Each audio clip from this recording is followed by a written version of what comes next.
Lishana Tova, wishing you and yours a healthy, as joyous as possible, and healthy new year.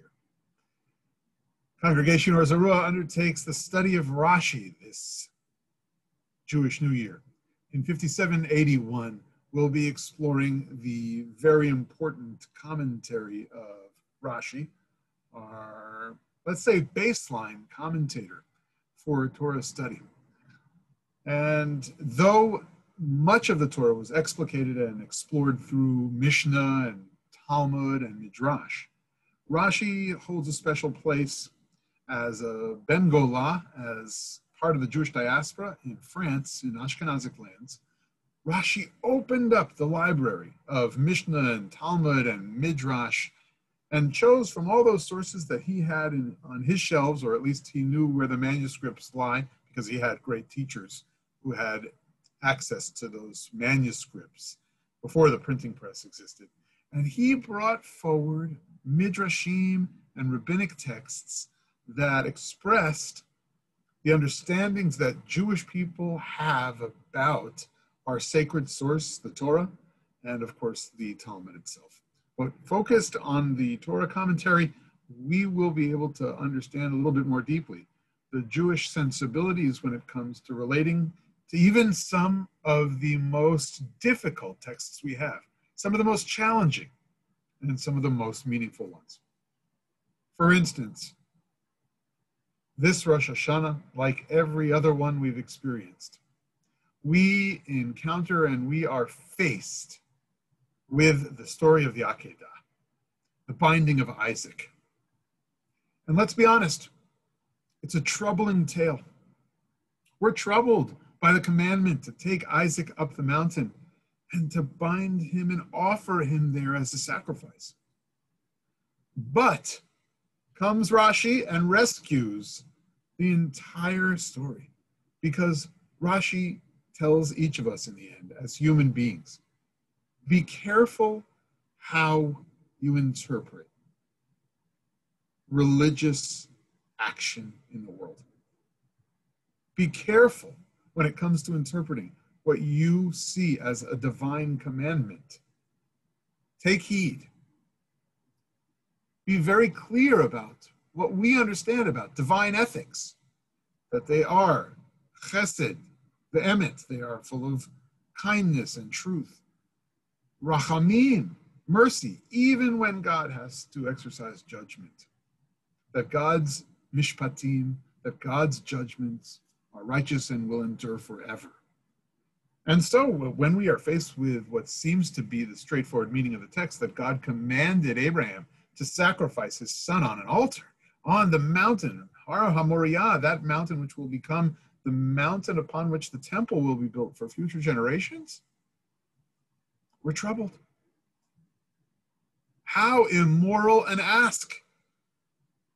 And yet, Rashi knew on the shelves of Midrash that there existed texts that thrust protests against God for making even a hint of such a commandment, that it could be a commandment that was indeed misunderstood by Abraham. Rashi rescues, in a certain sense, rescues us from having to grapple with a God who would demand this far a test, even if God never meant to have Isaac sacrificed on the altar. That God really did not intend for Abraham to have that deeply a spiritual crisis and need an angel to come stop him in the middle of a sacrificial ritual. The midrash that Rashi brings forward is on the second verse in the story, chapter 22 of Genesis. Just from the beginning, so we can situate ourselves. And it happened after these things, V'ha Elohim nisa et Avraham, that God tested Abraham. Side notes, what were the things that just happened? The story of Hagar and Ishmael, and the peace treaty with Avimelech. We'll explore those a different time. He says that I have a test for you, Abraham. Here, I have some experience for you. It's going to be a religious experience. It's going to be a moment of father-son journey. To have you come together to fulfill spiritual destiny that I've explained will unfold through you and through Isaac. And it's just that promise that Abraham will have a child and that Isaac will be the one to continue along the seed of Israel, the family of Israel. It's just that promise that, of course, helps us understand how Rashi's commentary and the Midrash that Rashi brings explains that it was Abraham who got it all wrong. God, of course, had the entire plan set and wouldn't go back on his word when it came to Isaac being the one to continue the generations. Dor vador, the two of you will go on this journey, God says. Vayomer kachna et bincha, take your son, et yechidcha shera havta Yitzchak. And the point of the Akeidah story is it's going to be Isaac. And physically, what are you going to do? V'lech lecha el eretz haMoriah. You're going to go to this land, to that very mountain, that hill, which will become a unique place in the history of the Jewish people for generations to come. And here is the word upon which Rashi's commentary hangs. V'ha'alehu, and you shall bring him up. V'ha'alehu sham le'olah, bring him up for a unique spiritual ascension. Alachat he'arim asher omar lecha, upon that very hilltop that I show you. Abraham willingly gets up in the morning and rushes to do exactly what God commanded. But did God say, bring him up and slaughter him like a sacrifice? Not at all. Rashi's commentary comes, v'ha'alehu, on the word to bring him up. Lo amar lo shechatehu. He did not command him to slaughter him. L'fi shelo haya chafetz HaKadosh Baruch Hu l'shachato. The Holy One, blessed be God, did not desire for Abraham to slaughter his son. L'shachato. You thought it was to slaughter his son? Ela leha'aloto. Rather, he should be brought up. Literally a physical up and a spiritual ascension. Lahar al-menat la'asoto olah. In order to make him like, maybe later on in the schematic of sacrifices, a full offering that goes up and up to heaven, which in the context of the ancient Near East, Abraham would have known about.